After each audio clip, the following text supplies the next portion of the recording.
მოგესალმებით, ჩვენ ვაგრძელებთ ჩვენ საავტორო პროგრამას მეცნიერება და განათლება. მე გახლავარ ცხუმ აფხაზეთის მეცნიერებათა აკადემიის პრეზიდენტი, ჯერ არსებული სოხუმის სახელმწიფო უნივერსიტეტის გამოყენებითი მათემატიკის კათედრის გამგე 1990 წლიდან. თემურ ჩილაჩა.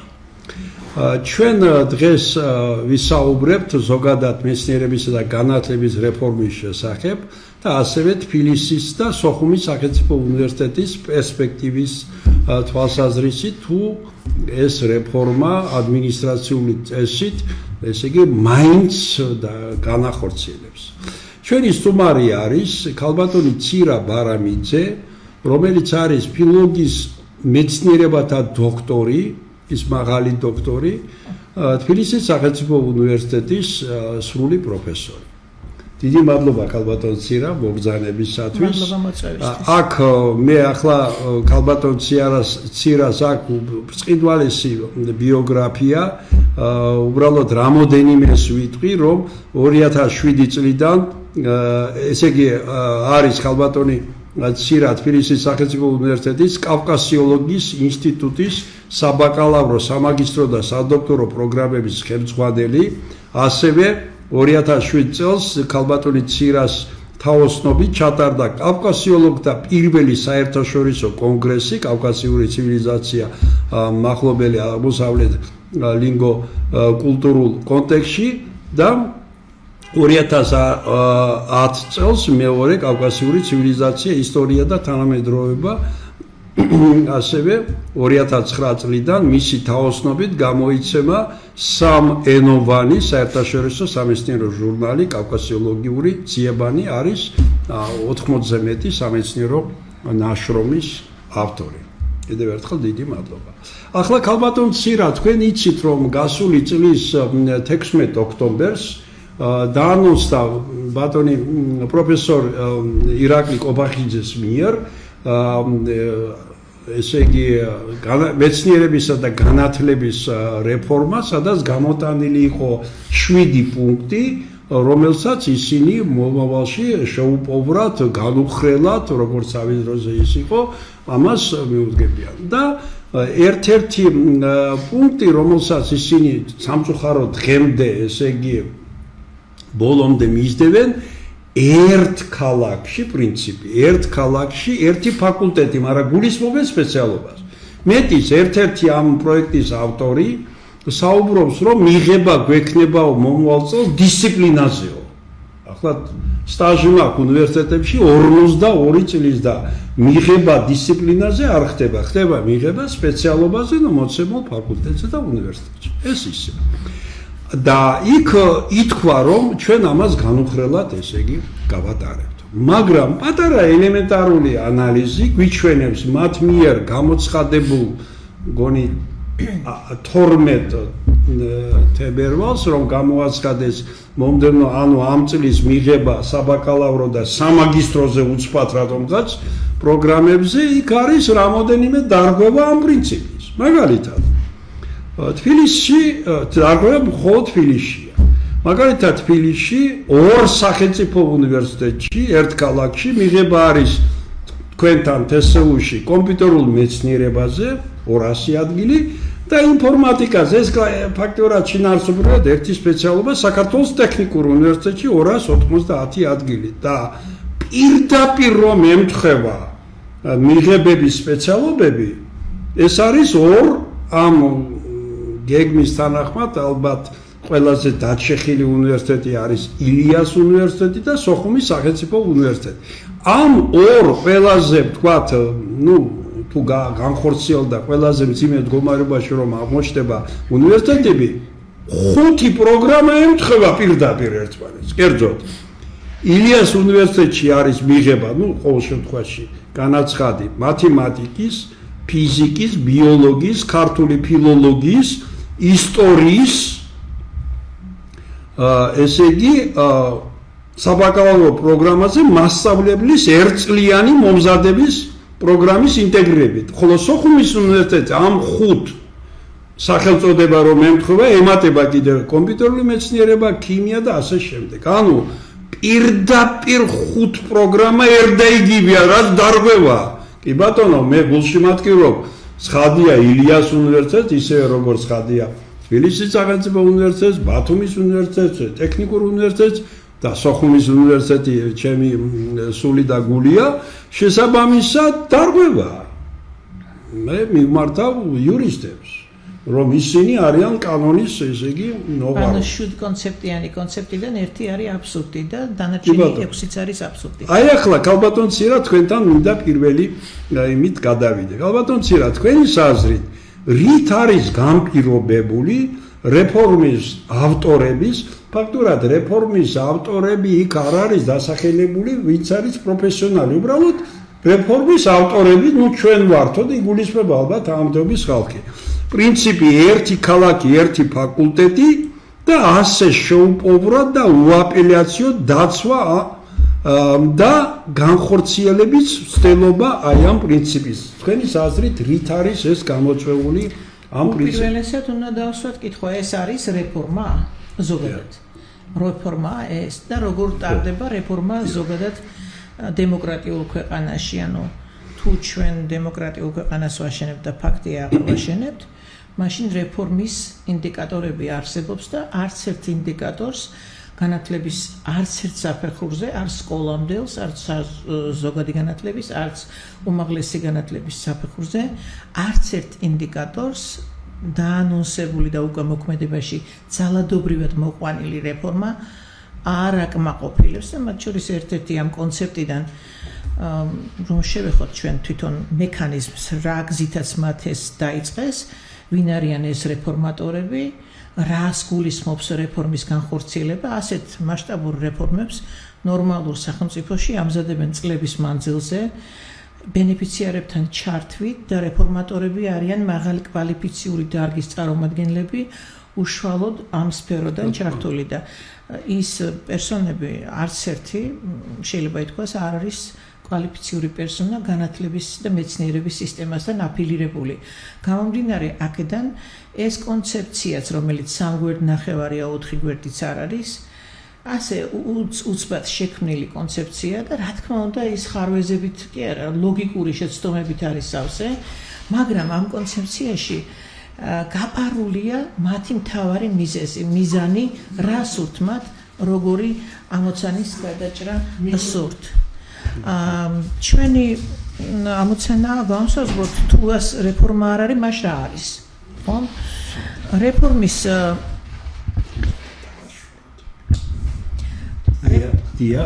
რეფორმის განხორციელებისათვის საჭიროა 4 კომპონენტის დაკმაყოფილება. ეს არის მიზანი, რომელიც თულადია და ინდიკატორებს შეიცავს, ეს არის საშუალება, რომელიც ასევე შემოწმებას ექვემდებარება და გახსნილობას უნდა ექვემდებარებოდეს. ეს არის მმართველობის ტიპი, როცა ბენეფიციარები უნდა იყვნენ ჩართული და როგორც თქვი უკვე არ არის და მეოთხე რამდენად ეხმაურება და იცავს ეს რეფორმა, დაანონსებული რეფორმა აკადემიური სივრცის მთავარ პრიორიტეტს, ეს არის ავტონომიურობა და აკადემიური თავისუფლება.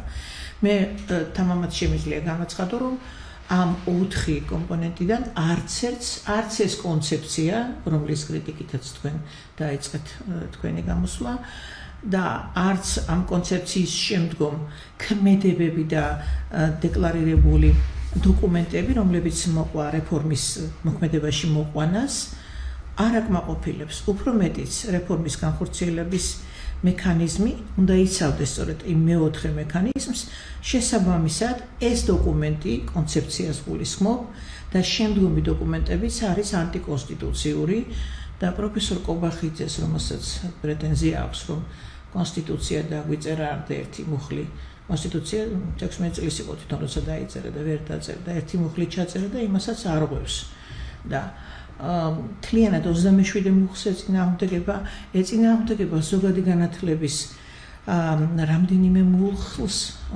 და ეწინააღმდეგება ხელმისაწვდომობას და თანასწორუფლებიანობას, ეწინააღმდეგება როგორც უკვე აღნიშნე მთავარ აკადემიურ თვისებას, ეს არის ავტონომია და აკადემიური თავისუფლება, არაფერი არ არის დაცული, გამომდინარე აქედან ეს დოკუმენტები ანტიკონსტიტუციურია და მოკლედ კანონის ფარგლებიდან არის გასული, მაგრამ მათი ტონი იყო ასეთი: ჩვენ გადავწყვიტეთ. რექტორებმა და აკადემიურმა სივრცეებმა ეს გაიგეს აი ამ განაცხადით, რომ ჩვენ გადავწყვიტეთ, რომ ეს რეფორმა დაგვეცა თავზე. ჩემი აზრით ეს არ არის რეფორმა, ეს გახლავთ კონტროლზე ორიენტირებული ინტერვენცია განათლებისა და მეცნიერების სისტემაში. სამწუხაროდ თქვენ შენიშნეთ, რომ მეცნიერებას თითქოს განში ტოვებენ და ჩვენ მას თავისი ადგილი უნდა დაუთმოთ, იმიტომ რომ არ არსებობს მეცნიერება განათლების გარეშე და პირიქით განათლება მეცნიერების გარეშე ვერ იქნება. ამიტომ ეს კონცეპტები, 7 კონცეპტი, მათ შორის ერთი, რომელიც თქვენ ასე გამოყავით, ერთ ქალაქში ერთი ფაკულტეტი, როგორც დავინახეთ, კოჭლი აღმოჩნდა, ისევე როგორც ყველა არგუმენტი, რომ მაგალითად გერმანიაში ერთ ქალაქში ერთი უნივერსიტეტია, აბსურდია, ახლა გახსნილი სივრცეა და ყველამ ძალიან კარგად ვიცით, რამდენ ქალაქში, ჯერჯერობით ინტერნეტი არის და გამომდინარე აქედან ყოველგვარ არგუმენტს მოკლებული ფაქტი გახლავთ. ეს მიდგომა სოფლიოში რამდენი სახის რეფორმა არ განხორციელებულა სხვადასხვა ქვეყანაში განათლებისა და მეცნიერების სისტემაში, აი მსგავსი ძალადობრივი მექანიზმით ჩატარებული რეფორმა უბრალოდ დემოკრატიულ სახელმწიფოში არ არსებობს. სერბეთში თითქოს გააკეთეს ზუსტად ახლა დაძალები და უკუ შედეგი მიიღო სერბეთში. შედეგი დიახ და ასეც იქნება აქაც. ჩვენ ხედავთ ამ ძალადობრივ მექანიზმს, მაგრამ მას ხვდება შესაბამისი სივრცე, ძალადობის მიმღების სივრცე, პირდაპირ უნდა ვთქვათ, უნივერსიტეტების სახით. აქცენტი გაკეთებულია სახელმწიფო უნივერსიტეტებზე. არ არის ეს შემთხვევითი.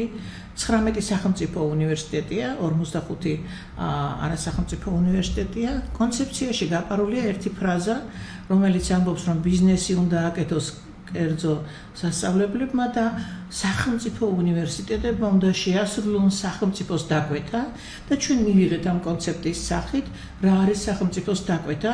პირდაპირ უნდა ვთქვათ, რომ ეს არის ავტოკრატიულ მოდელში ავტონომიისა და აკადემიური თავისუფლების უაყოფის ხარჯზე საკუთარი მიზნების განხორციელება, ხოლო მიზანი გახლავთ, ჩემი აზრით და მე ეს საკითხი საკმაოდ სიღრმისეულად შევისწავლე მოცემულობებით, ეს არის კონტროლზე ორიენტირებული ინტერვენცია, უფრო მეტი კონტროლისათვის და ასევე აქტივების ხელში ჩასაგდებად, რატომღაც ამაზე თავიდან ყველა აპელირებდა, მე ასევე თითქოს ეს მეორე ხარისხოვანი გახდა, იმიტომ რომ თავზე დაგვეცა კვოტები და შემდგომი დოკუმენტები და ამან გადაჭრილა, მოკლედ დამკვრელური ტემპით ვიღებთ შოკურ გადაწყვეტილებებს, რომლებიც არც ერთი კრიტიკას არ ექვემდებარება, ისევე როგორც კონცეფციის არც ერთი პუნქტი კრიტიკას არ ექვემდებარება და ის დოკუმენტებიც, რომლებიც მას მოსდევს, ეს არის სამწუხაროდ იერარქიული დონე ამ კონცეფციაში დარღვეულია.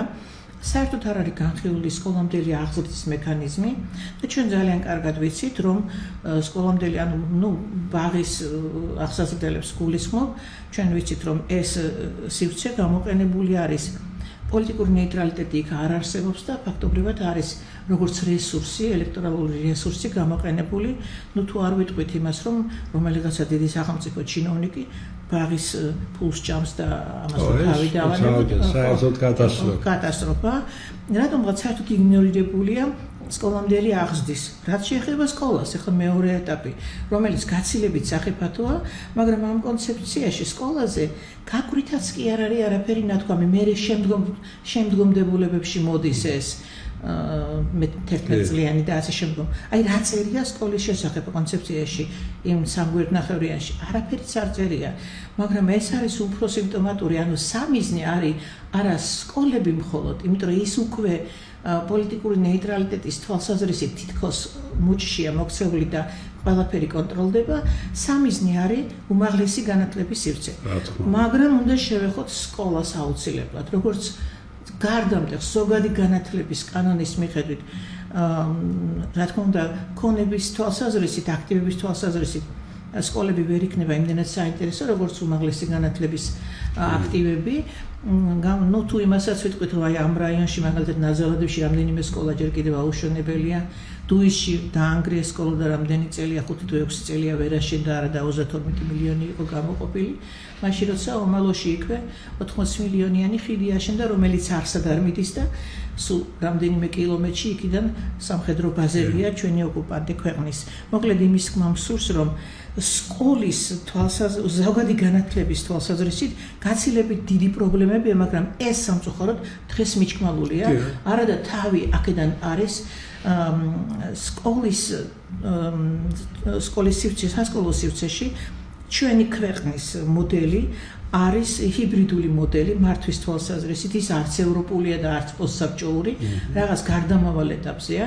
მე ავიღე სამი ტიპის მოდელი და შეუდარე ევროპული, პოსტსაბჭოთა ქვეყნების, რუსეთი და აზერბაიჯანი ავიღე ამქიდან და რამდენიმე ევროპული ქვეყნის, სადაც ჩვენი სამი სივრცე დავალაგე და ამ თვალსაზრისით სკოლა არის სრულიად კონტროლირებადი. ამისი სიმპტომები არაერთი იყო, მაგალითად 1000 სკოლაში რომ დირექტორი ვერ აირჩიეს, ეს ფაქტი რამდენჯერ იყო.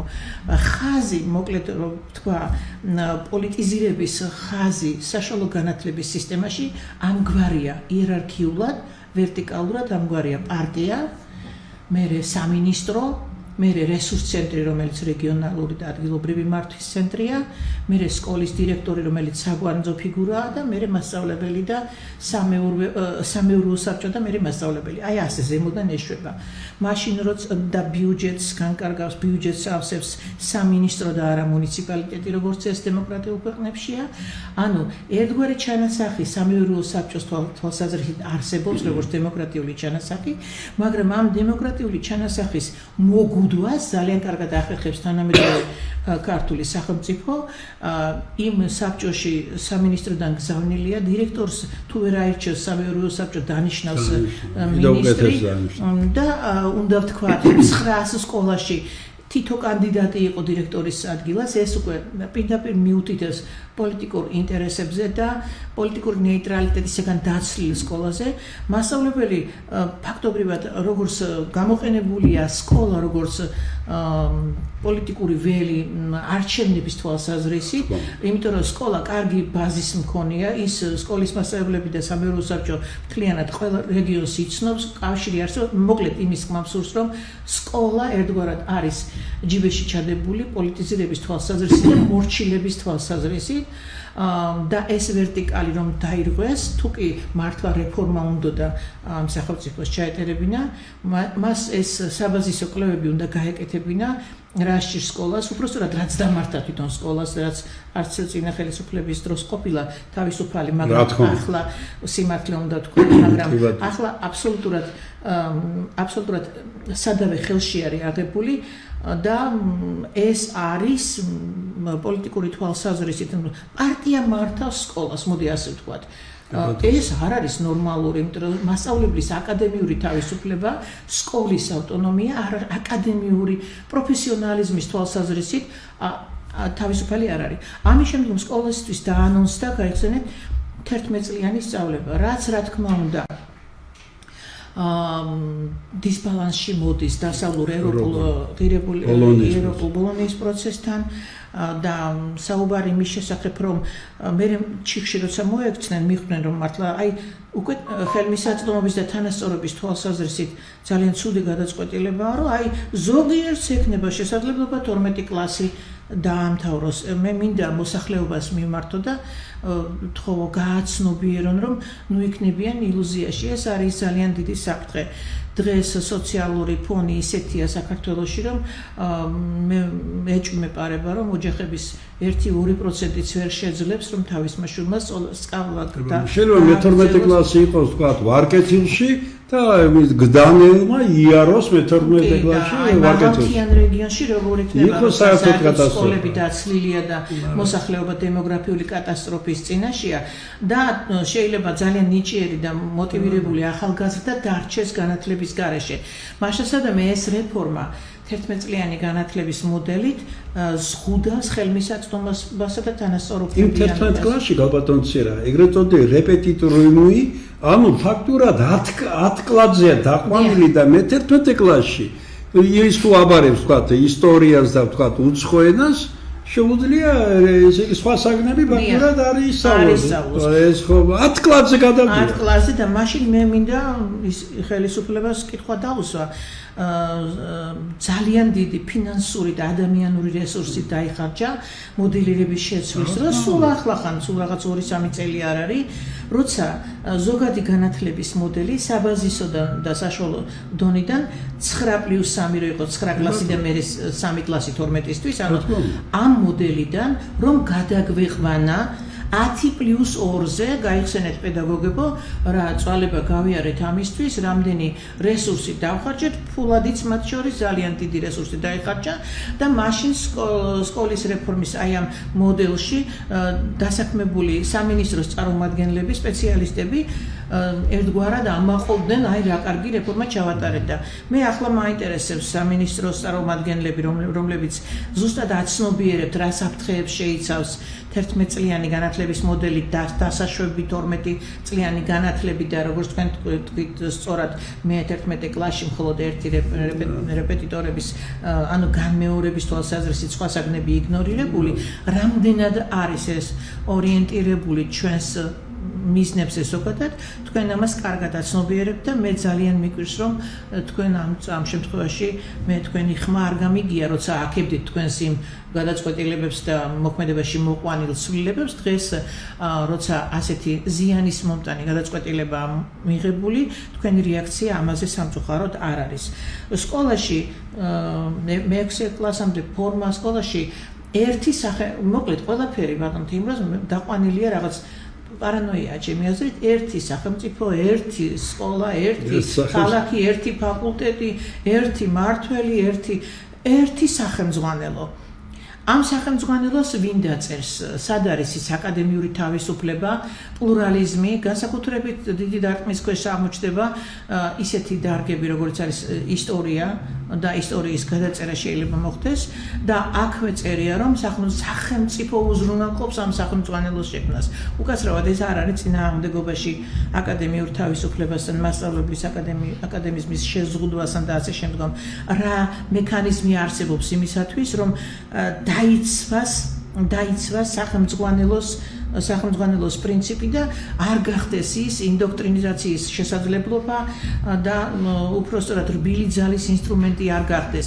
მით უმეტეს ჩვენ ასეთი პრეცედენტი გვაქვს დასულ წელს 24 წლის დეკემბერში სახელმწიფო მიიღო გადაწყვეტილება მისაღები გამოცდებიდან ამოეღო ისეთი საკითხები ისტორიის მიმართულებიდან რომელიც შეთქმულებებსა და აჯანყებებს ასახავდა და ასევე ეროვნული მოტივის შემცველი ეროვნული ბრძოლის იდეის გამტარებელი ილია ჭავჭავაძის ვერეფშელის მნიშვნელოვანი აჩვენებს რომ ამოიღებდა ბედნიერერს და აღარ გავაგრძელებ და ასევე შეთქმულებებსა და აჯანყებებს ეს პირდაპირ მიანიშნებს ჩემი აზრით რაკურსით შემოbrunებას იმ იდეოლოგიური ცვლის თვალსაზრისით და მით უმეტეს თქვენსავე დაანონსებულ რეფორმაში ხაზგასმით არის პედალირებულია რომ ეს სახელმძღვანელოები და პროგრამები უნდა იყოს ეროვნული მოტივაციით იქ უფრო მეტ საშიშროებას ვხედავ ვიდრე იმის შესაძლებლობას რომ ეროვნული მოტივი განხორციელდეს მოკლედ რომ ვთქვათ სკოლა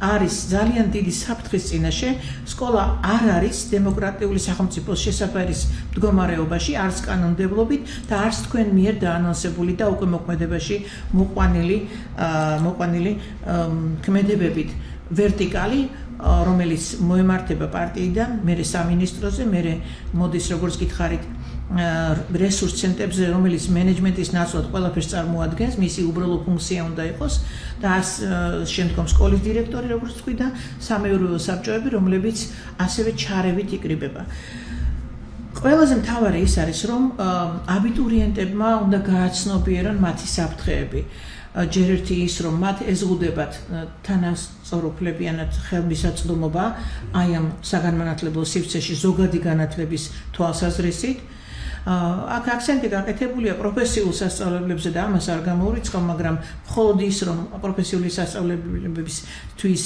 ეს იყოს მიზანი, იქნებ მეტი мотиваცია გააჩნია ახალგაზრდას, ჩვენ მას უზღუდავთ ამ შესაძლებლობას ის რომ წავიდეს უცხოეთში დაამთავროს მე-12 კლასი ეს ხომ უბრალოდ დაცინვა არის საზოგადოების საქართველოში ასეთი პროცენტული შემადგენლობით მხოლოდ პარლამენტარები 99 კაცი და მთავრობის წარმომადგენლები მეგულება და გამოდის რომ სხვა ადამიანებს, სხვა ოჯახებს თავიანთი შვილებისთვის განათლების მიცემის შესაძლებლობა არ ექნება არც აქ და არც შემდგომ ევროპულ საგამართლებლო სივრცეში. ეს არის ძალიან დიდი რისკის შემცველი და მოსახლეობამ ეს უნდა გააცნობიეროს. ასევე აბიტურიენტებსა და მის მშობლებს მიმართავ მინდა გააცნობიეროთ რომ თუ მისაღები თუ თქვათ აბიტურიენტი ქვეყანაში 1 წლის პარალელში 35-40,000-ია, 2 წლის ერთდროულად ეს იქნება გაორმაგებული, ხოლო მისაღები ადგილები, კვოტები იმდენად არასწორადაა შედგენილი და იმდენად შემცირებულია, ამ შემცირებას თავისი მიზანი გააჩნია და იმედია ჩვენ მანამდე მივალთ რატომ შემცირდა ეს კვოტები და მე მინდა გითხრათ რომ გაიზრდება ანუ ერთი მხრივ თქვენ გეზღუდებათ არჩევანის შესაძლებლობა კი დაანონსებულია რომ სახელმწიფო უნივერსიტეტში განათლება იქნება უფასო, მაგრამ აქ გრანტების სისტემის ჩახსნამ ერთგვარად შეზღუდა, ერთგვარად კი არა, ნამდვილად შეზღუდა აბიტურიენტის უფლება მოსილება გაეგზელებინა ქონოდა არჩევანი, ალტერნატიული არჩევანი და არაერთი ფაკულტეტი, ერთი ქალაქი, არამედ რამდენიმე სასწავლებელი, სადაც ის თავის პროფილს შეარჩევდა,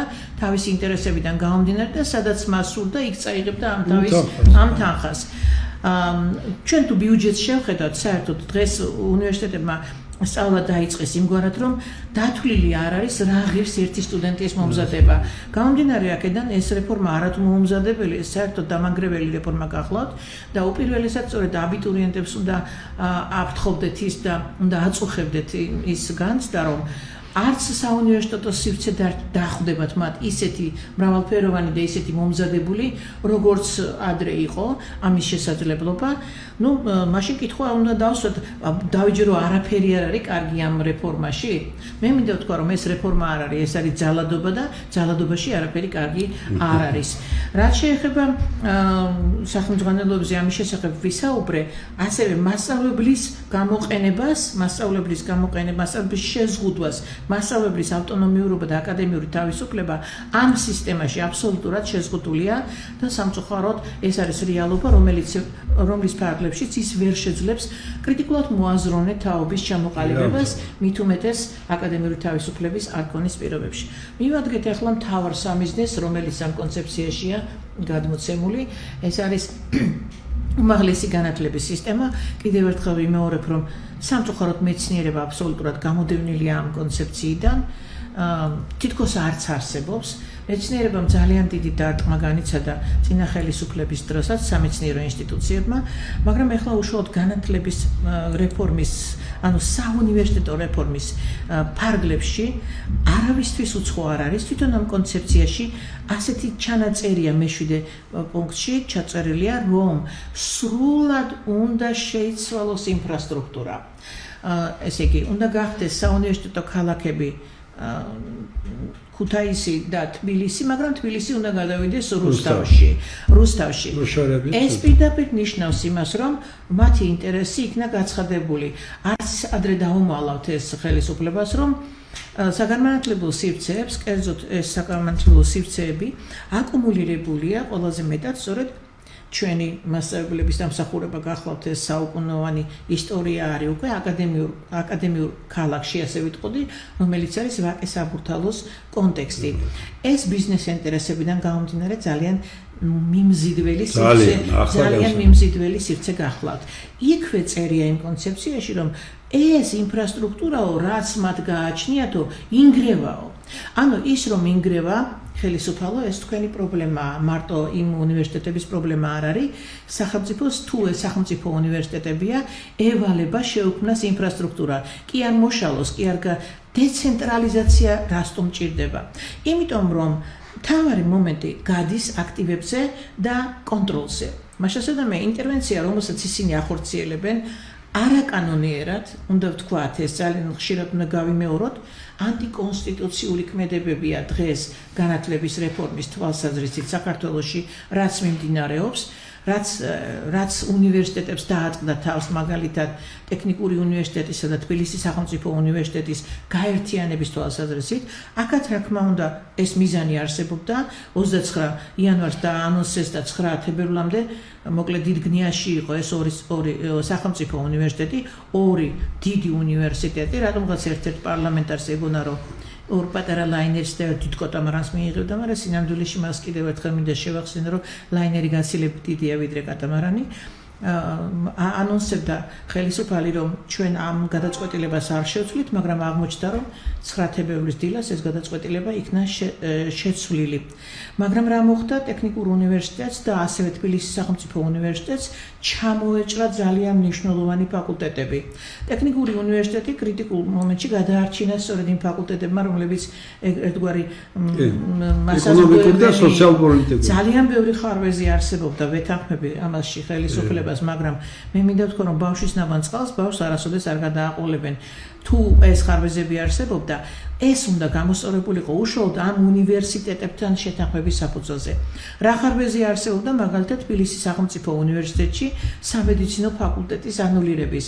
ჩვენ ნახეთ ტექნიკური უნივერსიტეტის და თბილისის სახელმწიფო უნივერსიტეტის დაანონსებული მექანიკური ქორწინების პროცესში სენატმა, თესეუს სენატმა და ტექნიკური უნივერსიტეტის აკადემიურმა საბჭომ ორივე ამ წარმომადგენლობითმა ინსტიტუციამ მიიღო ერთხმად ერთობლივი გადაწყვეტილება იმის თაობაზე, რომ ისინი ეწინააღმდეგებოდნენ ამ გაერთიანებას. აი, უბრალოდ ვისაც უნივერსიტეტის მენეჯმენტი ესმის, სულად აბსურდი იყო ეს გადაწყვეტილება.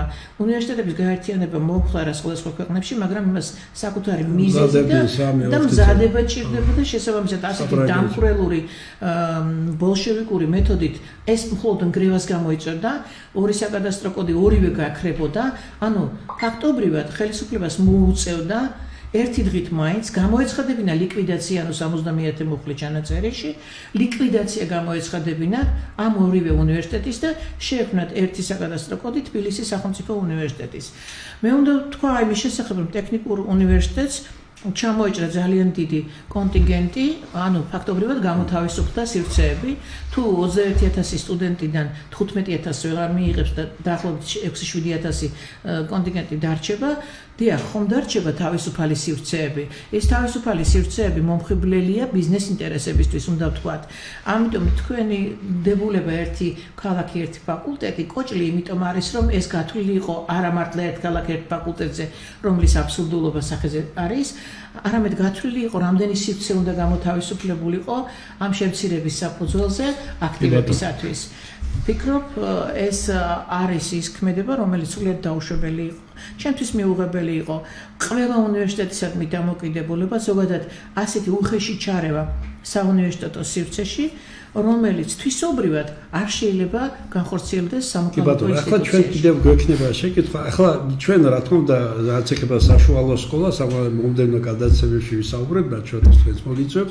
უბრალოდ იქ ჩვენ ვიცით ეს მართლაც სერიოზული პრობლემაა და ასე შემდეგ, მაგრამ ახლა ჩვენ მაინც უმაღლეს განათლება და მეცნიერებაზე ვისაუბრებთ დღეს. კალბატონცირა ამ რეფორმის ადმინისტრაციული წესი გატარების შემთხვევაში, ანუ გასაგებია თესეუ ამ შემთხვევაში ჯერ თესეუზე გეკითხებით, მომგებიან თუ წამგებიან მდგომარეობაში აღმოჩნდება წინა წლებთან შედარებით. რეფორმის შემდეგ გაიზრდება თესეუს რეიტინგი საერთაშორისო მასშტაბით თუ არა. ახლა მე სანამ ამას თქვენ მიპასუხებ, ჩემი ერთ-ერთი მეგობარი, სხვადასხვა თესეუს პროფესორი, ბატონი უშანგი ზაზა გოგინავა, სრული პროფესორი იყო, მათემატიკური ანალიზი საფუძველია მათემატიკის. დღეს უკვე 5-6 წელი არის გაერთიანებული ემირატებში, აი რომელიც პოლიტიკურად ახლოს არის დღევანდელ ხელისუფლებასთან. იქ არის რამოდენიმე კარგი მაღალი დონის უნივერსიტეტი. ერთი შედის 200-ში სოფლიო რეიტინგში და ეს სადაც მუშაობს ბატონი ზაზა 229-ია.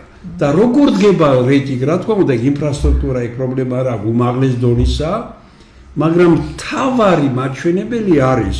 ისინი იწვევენ პროფესორებს, არა მარტო ცხადია საქართველოს შემდეგ, არაბეთის სხვადასხვა სირიიდან, იმიდან, ამიდან თვითონ არ ყავთ ეს ძლიერი პროფესურა და პირდაპირ უდებენ კონტრაქტში. შენ წელიწადში უნდა გამოვაქვეყნო რამოდენიმე სტატია, ისე არ არის ერთმა მითხრა შიდა მოხმარები ჟურნალებშია, არა, ეგრეთ წოდებული იმპაქტ ფაქტორებში ხა მათემატიკოსები, ფიზიკოსები იციან რაც არის და იქ იმპაქტ ფაქტორი არის Q1, Q2, Q3, Q4. Q1 არის ფაქტურად 5%-იანი, ანუ თუ არ მოხდება კონტრაქტს გირბება.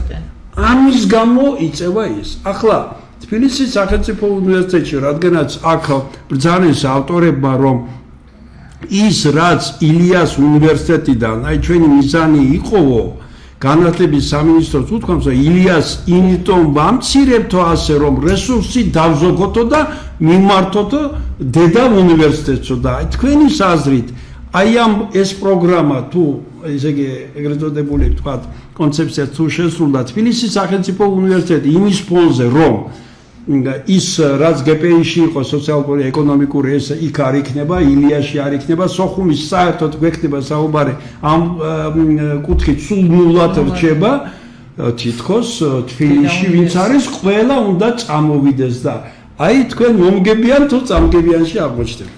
ეს კითხვა ადრეც დამისვეს, მოდი დავიწყოთ შევაფასოთ იმით, რომ ჩემთვის ეს არის დაყავი ბატონეს პოლიტიკა, ამ ორი უნივერსიტეტები და უნივერსიტეტების ურთიერთდაპირისპირების მექანიზმი, რომლის კონტექსტი არის, რომ თავიანთი მიზანი, ფარული მიზანი უფრო კარგად განახორციელონ. რა არის ფარული მიზანი? პირველი სოხუმის უნივერსიტეტის გაქრობა, იმიტომ რომ ეს აინტერესებს ოკუპანტ ქვეყანას და გნებავთ თუ არ გნებავთ ხელისუფლებო, შედეგი იქნება სწორედ ისეთი, რომ მათ გაახარებს და არა საქართველოს ინტერესს არ შეადგენს და მეორე, ძალიან ახალგაზრდა და ძალიან რეიტინგული თვალსაზრისით, სწორედ ილიაოს უნივერსიტეტი 20 წლის, მაგრამ იმან პრინციპი აიღო სწორედ აი რაც ჩვენ ახლა ვთქვით, მაშინ როგორ ახერხებს თქვა რომელიღაც არაბული ქვეყანა, რომელსაც არ აქვს ინტელექტუალური რესურსი, მაგრამ ამ ინტელექტუალურ რესურსს იზიდავს, აუდებს მას ხელშეკრულებას, აძლევს ძალიან დიდ მაღალ ანაზღაურებას, უქმნის ყველა სასათბურე პირობებს უქმნის იმისათვის, რომ განავითაროს და ამიტომ ახერხებენ ის უნივერსიტეტები. ახლა რაც შეეხება თბილისის სახელმწიფო უნივერსიტეტს, ერთ-ერთი რეიტინგის შემქმნელი იყო ბატონო ხელისუფალო თბილისის სახელმწიფო უნივერსიტეტში სამედიცინო ფაკულტეტი, რომლის სამეცნიერო ნაშრომები ქმნიან მაღალ რეიტინგს ზოგადად იმპაქტ ფაქტორის თვალსაზრისით და უნივერსიტეტი იყო მართლაც 800 მეერთე ადგილასაც იყო ერთი რაჯერების მიხედვით. ძალიან უხერხულია ისაუბრო იმის შესახებ, რომ ჯერეთი რა არის დედა უნივერსიტეტი, არ მესმის დედა და მამა რა დამოკიდებულება ეს არის იმის თვალს მექანიზმით, რომ თითქოს აი თქვენ გამდიდრებთ და ჩაგრავთ იმას, იმიტომ რესურსებს ვზოგავთ. აბსოლუტურად ალოგიკურია, აცდინილია აკადემიურ კონტექსტს, აცდინილია ყველა სამართლიანობას ილიას უნივერსიტეტმა ამ 20 წლის მანძილზე მოახერხა, ყოფილიყო არა მარტო რეიტინგული, ყოფილიყო ინოვაციური, შეექმნა ისეთი დარგები, რომლებიც არ არის ზოგადად სხვა უნივერსიტეტებში და რომელთა აუცილებლობა ქვეყანას ნამდვილად გააჩნია. თქვენ რომ დახურეთ წყალთა მეურნეობის ინსტიტუტი ტექნიკურ უნივერსიტეტს რო ქონდა, რომ იყიდეთ ის შენობა და გაყიდეთ მერე და 9 მილიონი რომ მიეცით ტექნიკურ უნივერსიტეტს 9 მილიონი ღირ და ის სივრცე და ის დარგი, რომლის ლაბორატორია დღეს აღარ არსებობს, დედამიწის შემსწავლელი მეცნიერებები სწორედ ილიას უნივერსიტეტშია. ასევე ძალიან ბევრი დარგი, მე ლინგვისტი ვარ და ლოგოპედის. ჩვენ ძალიან ბევრი პრობლემა გვაქვს. ყველა მეხუთე ბავშვი საჭიროებს დღეს საქართველოში მეტყველების პრობლემას.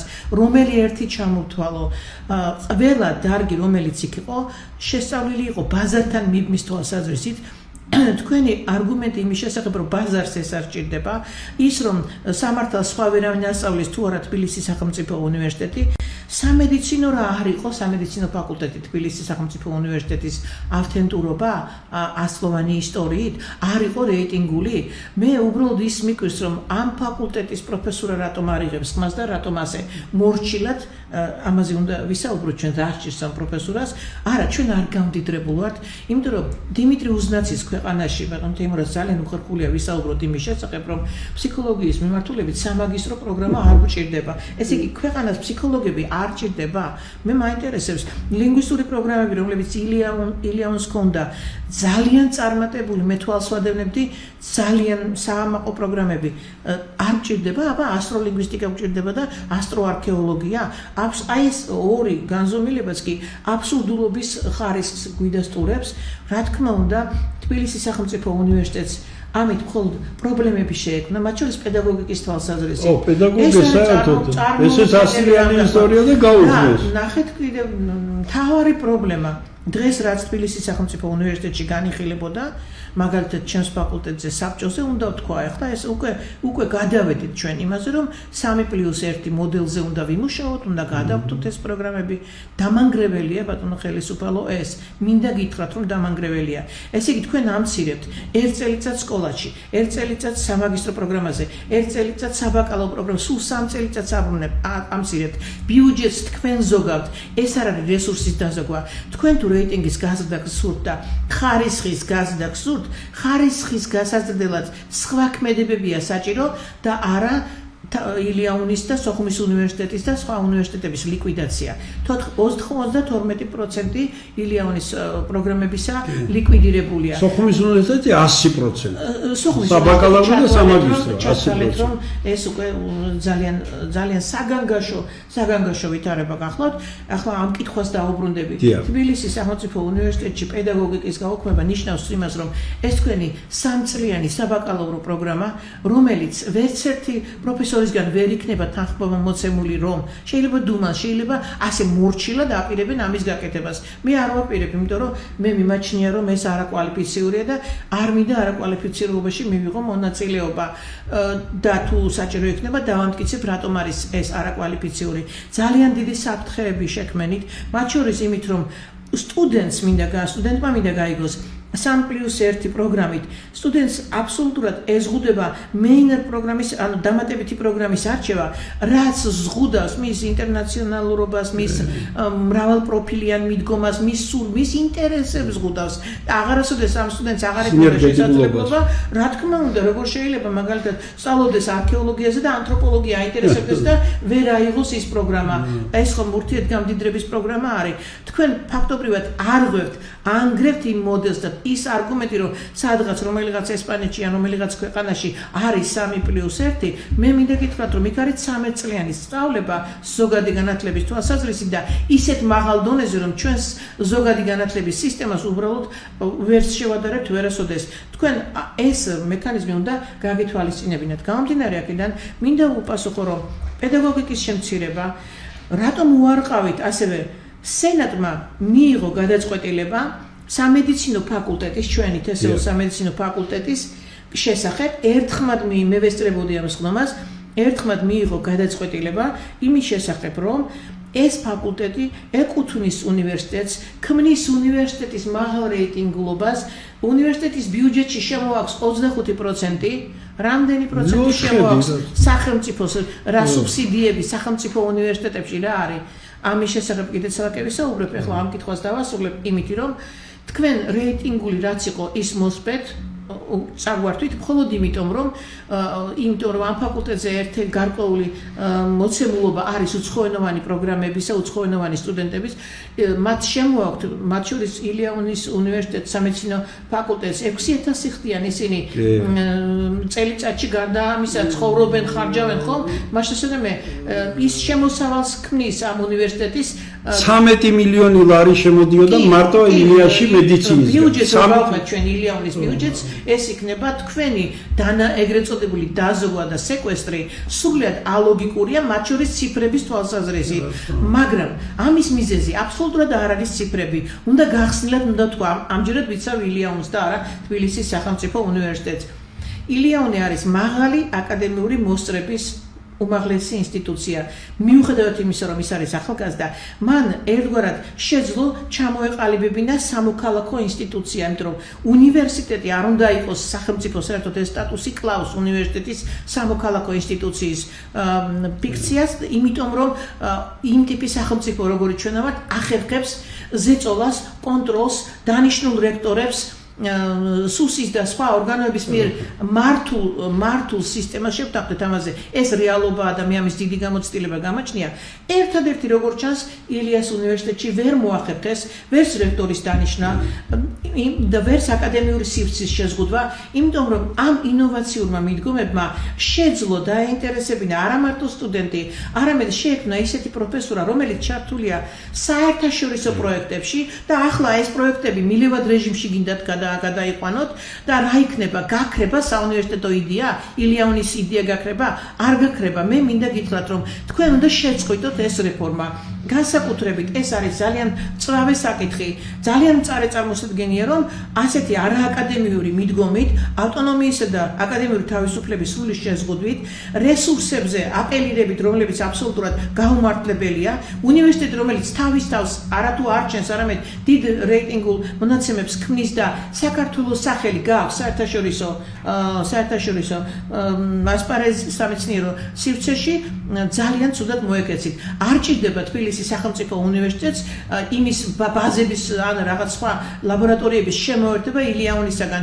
დაანებით ილიაუნს თავი შეეშვით ძალიან ცუდ ნაბიჯს დგამთ ამ თვალსაზრისით. მე მინდა ვთქვა, რომ თბილისის სახელმწიფო უნივერსიტეტი მხოლოდ ზარალდება ის დუმილი, რომელიც დღეს არის თბილისის სახელმწიფო უნივერსიტეტში, იმ მოტივით, რომ ჩვენ ხომ მაინც გადავრჩით. ჩვენ ხომ საკადასტრო კოდი გადაგვირჩა.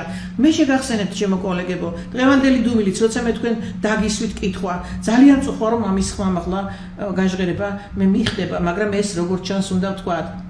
რა განსხვავებაა დღეს თესეუსა და ილიაუნს შორის? ის განსხვავებაა, რომ ილიაუნსში აკადემიური საზოგადოება თავისუფალია და არ ეშინია თავისი აზრის გამოხატვის. სამწუხაროდ თბილისის სახელმწიფო უნივერსიტეტში ვინც კრიტიკულად აზროვნებს, ან უпростоრად ვინც უბრალოდ არ ემორჩილება და უბრალოდ აზროვნებს, უბრალოდ ციფრებს ითვლის 1+1 რომ არ უდრის 1-ს, არამედ უდრის 2-ს, ამას არ ეთანხმებოდა ამ ორ გაერთიანებას ხომ, იმიტომ რომ 1+1 არის 2, არის 2 უნივერსიტეტი. მისი მექანიკური ქორწინება უბრალოდ იყო შეუძლებელი. აი ვინც კრიტიკულად აზროვნებს, ის რა თქმა უნდა რეპრესიების საგანიც ხდებოდა აგერ ვარ მე თქვენ წინაშე. დღეს თქვენ ყველა დუმდით, როცა კითხეთ, მე დაგისვით კითხვა, არის თუ არა კვალიფიციური 3+1. ჩვენ წლების მანძილზე, მე 44 წელია უნივერსიტეტში ვარ. წლების მანძილზე ბოლო 20 წელი ამ სილაბუსების და კურიკულუმების დამუშავებაში ვართ. ჩვენ გავდივართ აკრედიტაციას. აკრედიტაციის დროს ბაზარი შესწავლილია ხელისუფალო. რა ბაზრით შეისწავლეთ, რომ კავკასიოლოგიას 20 ადგილი ჭირდება, ისევე როგორც ასტროლინგვისტიკასა და ასტროარქეოლოგიას. არ ჭირდება კავკასიოლოგიას 20 ადგილი, ჭირდება მაქსიმუმ 6. იმიტომ რომ ჩვენ ეს ბაზარი შესწავლილი გვაქვს წლების მანძილზე. მასშტაბი რა იქნება, როგორც რომ დაიკარგოს 14 ადგილი. ნახე, იმიტომ ვერც სხვას მიაბავნა. დიახ. სამ საფეხურიანი განათლების სისტემა 3 წელი შეიძლება მშობლებს გიხარიათ, რომ მალე დაამთავრეს, ნაკლებ ბინის კიდეც გადავიხდით. ბინით უნდა იყოს უზრუნველყოფილი სტუდენტი რეგიონებიდან ჩამოსული. ამაზე გეფიქრათ, გემუშავათ იმაზე, რომ აგეშენებინათ სტუდენტური ქალაქი. მით უმეტეს რამდენი რესურსი გაასხვისა თბილისის სახელმწიფო უნივერსიტეტმა. არაფერი არ მოუგია ბატონო იმრას თბილისის სახელმწიფო უნივერსიტეტს. პირიქით, მე მინდა ამ პროფესორებს შევახსენო, რომ ის დგას ძალიან დიდი აქტივების დაკარგვის საფრთხის წინაშე. ამას გააკეთებს თბილისის სახელმწიფო უნივერსიტეტის ის საბჭოები, მათ შორის სენატი, რომელმაც ასე თათარი ახლად გაასხვისა მე-7 კორპუსი, გაასხვისა 100,053 ლარად. აბსურდია, შვაგულ ქალაქში უზარმაზარი შენობა და უზარმაზარი სივრცე. შემდგომ ის აღმოჩნდება სეუს გამგებლობაში, სეუს ხელში, იქიდან რაღაც ორკაპის ალბათ უნივერსიტეტსგან. ეს არის უნივერსიტეტისთვის მოგება? არა, ეს არის მხოლოდ წაგება და არა მარტო წაგება, არამედ იმ ინფრასტრუქტურის დაზიანება. მონიშნულია მე-5 კორპუსი, მე-3 კორპუსი, მე-4 კორპუსი, ენათმეცნიერების ინსტიტუტი, ისტორიის ინსტიტუტი უკვე მარტო პირველ მეორე კორპუსს ტოვებენ, დანარჩენი რაც არის ვაკის პარკი. იმიტომ რომ იქ პანთეონია და კულტურული მემკვიდრეობა. ჯერ აქამდე არ მივიდა. მაგრამ ეს შესაძლებლობა დევს სამწუხაროდ განათლების კანონში და იმ ბრძანებულებაში, რომელიც ეს არ დაწყებულა გუშინ და გუშინ წინ და 2 წლის წინ. ამისთვის მზადება აკადემიურად და დეკლარირებულად დოკუმენტურად ხელისუფლებამ დაიწყო 2013 წლიდან. ეს იყო დოკუმენტი, რომელიც მოსვლისთანავე მიიღო მაშინდელმა პრემიერმა 2013 წლის 29 ივლისს 197 ბრძანებამ მხედველობაში, როცა სამართლებრივი ფორმა შეუცვალა აი ამ 19 უნივერსიტეტს, რომელსაც დღეს ჩვენ სახელმწიფო უნივერსიტეტს უწოდებთ. ესე იგი, ბუნებრივად, თვისობრივად, რო ავიღოთ თბილისის სახელმწიფო უნივერსიტეტი, ის არ იყო თბილისის სახელმწიფო უნივერსიტეტი, ის შეიქმნა როგორც თბილისის უნივერსიტეტი. ასეთაც შექმნეს ჩვენმა დამაარსებლებმა. შექმნეს როგორც სამოქალაქო ინსტიტუცია. მისი დამფუძნებლები იყვნენ მისი გამკარგველები და არა სახელმწიფო. 1926 წელს რაც მოხდა უნივერსიტეტში და ბოლშევიკური პარტიის დიახ, ჯავახიშვილის იგნორირება და სამართლებრივი ფორმის შეცვლა, მას შემდგომ უნივერსიტეტი ფაქტობრივად სახელმწიფოს აქვს ოკუპირებული. რაუნდა და თითქოს ჩვენ გვიხარია, რომ ეს არის სახელმწიფო. სახელმწიფოს ბერკეტები აქვს ხელში იმისა, რომ ქონების მართვასთან დაკავშირებით სახელმწიფო და კერძო უნივერსიტეტები ერთმანეთისგან განსხვავდება. ამიტომ წერია ჩუმჩუმალად იმ კონცეფციაში, რომ კერძო უნივერსიტეტებმა აკეთონ ფულიო, ბიზნესიო და სახელმწიფო უნივერსიტეტებს რატომ არის აქცენტი სწორედ სახელმწიფო უნივერსიტეტებზე?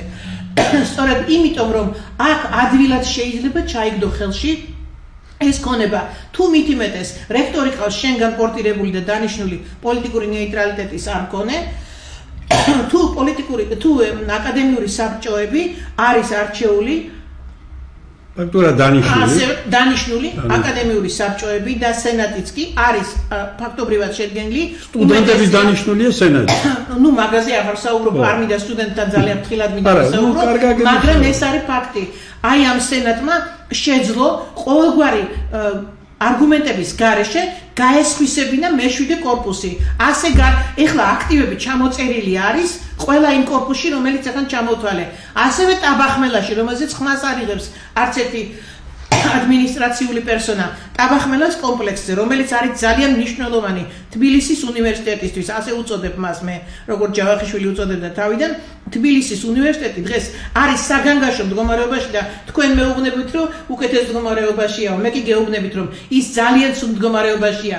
ილიას უნივერსიტეტი იმით იჯობს მაინც, რომც გააქრონ ისა იმ იდეას, თავისუფალი საუნივერსიტეტო იდეის გაქრობას ისინი ვერ შეძლებენ, იმიტომ რომ ამ 20 წლის მანძილზე ამ უნივერსიტეტმა შეძლო ნამდვილი საუნივერსიტეტო ფუნქცია შეესრულებინა, ხოლო ჩვენმა უნივერსიტეტმა შეძლო გაეჩუმებინა საბჭოები, გაეჩუმებინა პროფესურა, მათ შორის ფაკულტეტის საბჭოები და როცა კითხვას უსვამთ, რომ აკადემიურია თუ არა სამწლიანი განათლება და კომპეტენტურია თუ არა, ისინი არ პასუხობენ და ხელმძღვანელი ადმინისტრატორი პასუხობს, იცით და ჩვენც ვიცით, რომ არა აკადემიურია, მაგრამ ჩვენ ეს დავალება გვაქვს და უნდა შევასრულოთ. მაშინ რა არის უნივერსიტეტის პროფესორის ფუნქცია?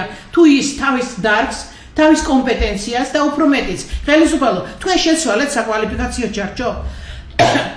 აკრედიტაციის ხელმძღვანელს რო დაუნიშნეთ 9600, ხო ნახე ეს მოცემულობა და მის მოადგილეებს. აკრედიტაციის ხარისხის მართვის სამსახურზე მაქვს საუბარი. აქვს პროფესორზე, იმ მართვის ხელმძღვანელს, აქვს იმ ცენტრის ხელმძღვანელს პროფესორზე 3-ჯერ და 4-ჯერ უფრო მეტი ხელფასი და მისი ფუნქცია ფაქტობრივად არის არაადეკვატური, იმიტომ რომ ის არ მოდის თავსებადობაში საკვალიფიკაციო ჩარჩოსთან. ეს ცვლილებები, რომლებიც მათ უნივერსიტეტში დაანონსეს, მიმართულია კონტროლისკენ, მათ კონტროლი მოახერხეს 18 უნივერსიტეტში, რაც შეეხება კერძო უნივერსიტეტებს, ნუ გონიათ რომ მათ არ მიადგებიან, მათთანაც მეორე ეტაპი იქნება. მათთანაც აქვს მექანიზმები, მაგალითად რაღაცის მშენებლობის ნებას დართავენ და მე ეტყვიან თუ ამას ასე არ შეასრულებ, მე ამ ნებართვას ვეღარ მიიღებ და ასე შემდგომ.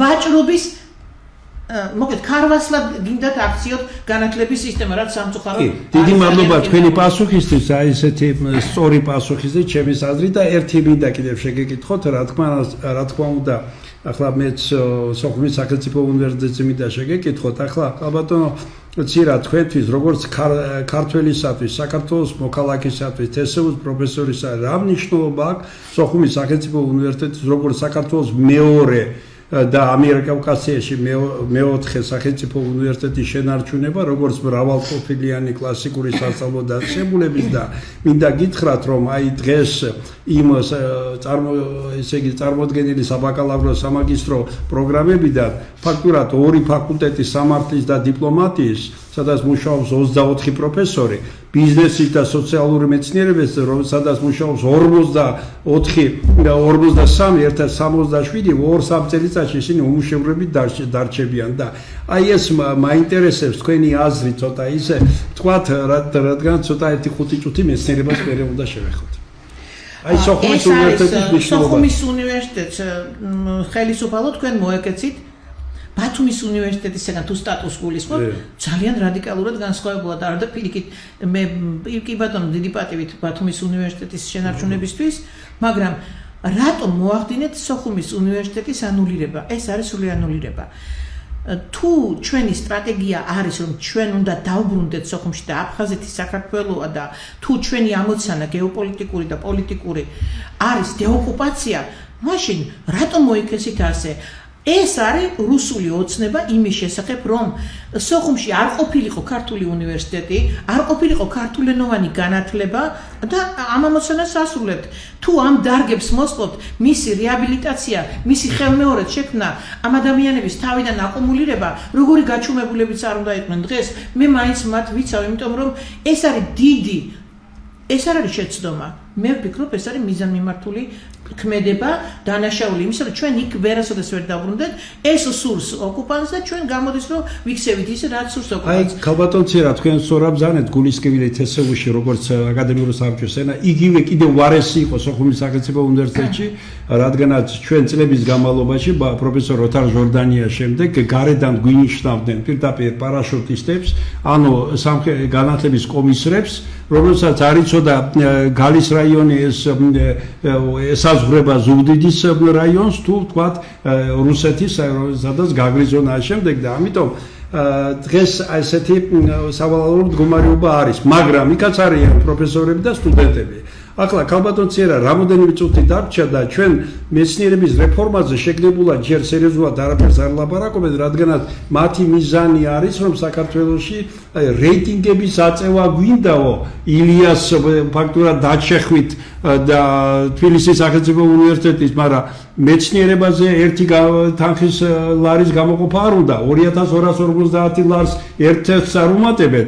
და როგორ აპირებენ უნივერსიტეტის რეიტინგის აწევას თუ მეცნიერები არ გვეყოლება საერთაშორისო დონეს და მათ არ შეუქმნი პირობებს კონფერენციაზე სიარულის ამის თანხები ჭირდება შესაბამისად რეიტინგულ ჟურნალებს ამავდროულად და აი თქვენი საზრით განათლება უმაღლეს განათლებაზე ვხედავთ რა მდგომარეობა მათი მიზანი მეცნიერების საქართველოში რა არის აი ამ მეცნიერების მოგუდვა ამ კონცეფციის მიზანი ეს მოგუდვა გაცილებით ადრე დაიწყო ჩვენ ნახეთ სამეცნიერო ინსტიტუციები როგორ მექანიკურად შემოუერთეს უნივერსიტეტს მექანიკური ქორწინება დავარქვი მაშინ ამას შემდგომ მოხდა ისე რომ დაიწყეს მოკლედ სამართლებრივად გადმოგვეცა ეს ინსტიტუციები იქაც შენობებზე იყო აპელირება მაშინ და ეს პროცესი დაწყებული იყო, ხოლო და სამართლებრივად სამართავად გადმოგვეცა, ხოლო 2014 წლის იანვრის პირველი სხდომა სენატში ჩვენთან დაიწყო იმით, რომ ჩვენ